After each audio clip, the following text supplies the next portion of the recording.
kahit sino pa yung mga sponsor nila. Yung sponsor nila ay governor, congressman o mayor, wala kaming sasantuhin dyan sa mga pinagagawa nilang kalokohan.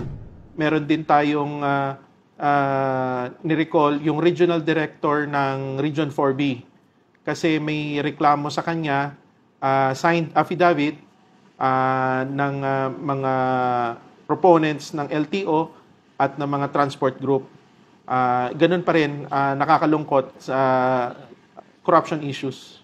Kailangan idaan lang sa due process, kailangan na iimbestigahan muna.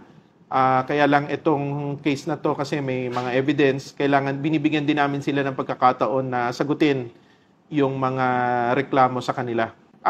Dito muna sila ma-assign sa ASEC office, sa central office, habang gumugulong yung investigasyon sa kanilang dalawa. Paulit-ulit kong sinasabi, bili ng ating Pangulo na itigil na yung mga korupsyon.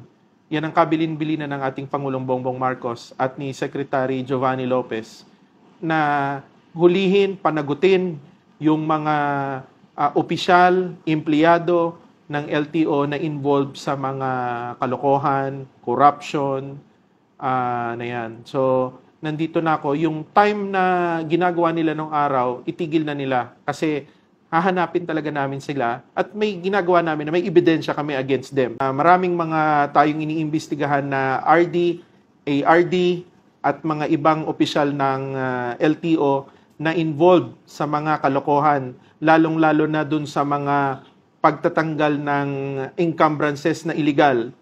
Sinasabi ko nga, technical carnapping yung ginagawa nila.